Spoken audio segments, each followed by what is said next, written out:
A Course in Miracles, Lesson 342. I let forgiveness rest upon all things, for thus forgiveness will be given me.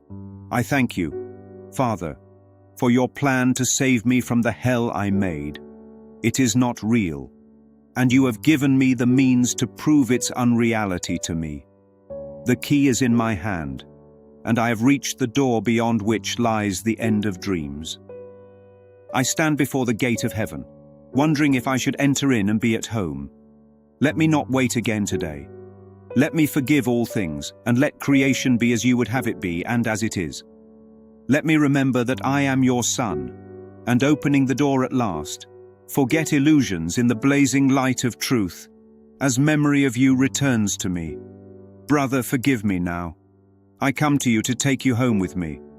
And as we go, the world goes with us on our way to God. Lesson 342. I let forgiveness rest upon all things, for thus forgiveness will be given me. The house with the unlocked door. There is an old house at the edge of a wide plain, a house built in the years when fear still seemed useful. Every wall in this house was nailed together with grievances. Every window was fogged with judgment. Every hallway turned back on itself like a maze designed by someone who forgot why escape was even desired.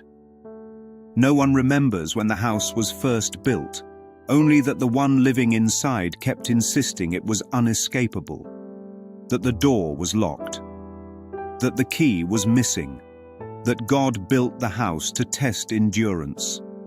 But none of this was true. The house was a memory of fear, not a creation of God. And the one living inside had forgotten that the architect was not God at all, but a frightened mind that believed punishment was deserved. One morning, after lifetimes of pacing the same wooden floors, the inhabitant finally noticed something strange.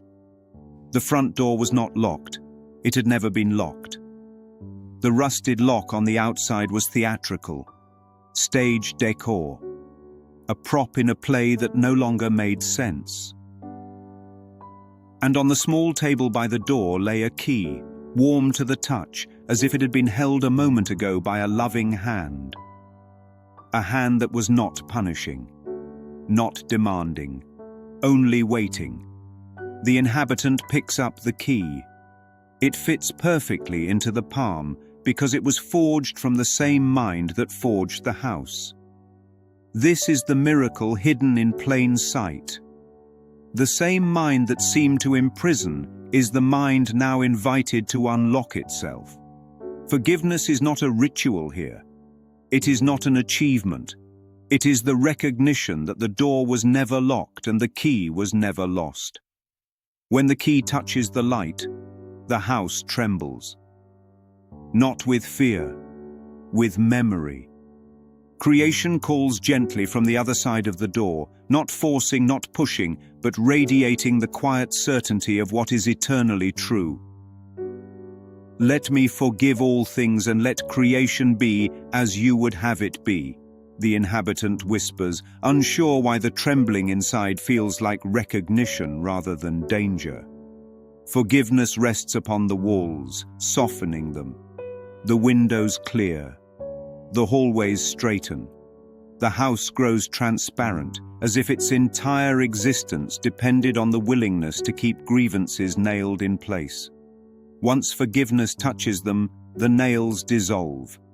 The fog lifts. The maze unravels.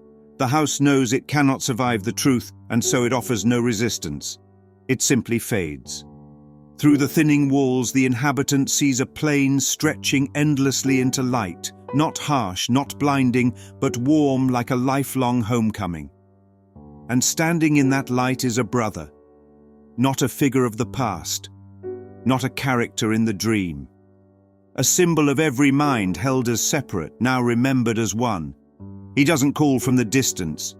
He steps forward, close enough for the inhabitant to see that forgiveness has already rested upon him. Brother, forgive me now, he says, not as plea but as recognition. I come to you to take you home with me. The inhabitant looks down. The key is still in the hand. but the door has already opened. It opened the moment forgiveness touched the house. It opened the moment responsibility was accepted for building what God never made. The house collapses into dustless light.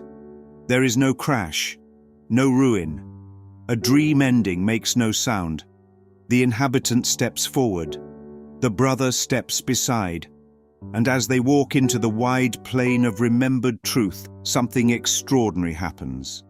The world walks with them, not the world of fear, not the house with its nailed-up grievances, but the world forgiven, the world as creation, not distortion, the world as it is, not as it was imagined in fear. Every step dissolves another illusion. Every breath lifts another veil. Every shared movement is a declaration. I stand before the gate of heaven, and I will enter. Not someday, not when worthy, not when ready. Today. Because forgiveness rests upon all things, and thus forgiveness is given in return. The key, once clutched with desperation, turns to light. The door dissolves behind them. Memory returns, and the plain becomes home.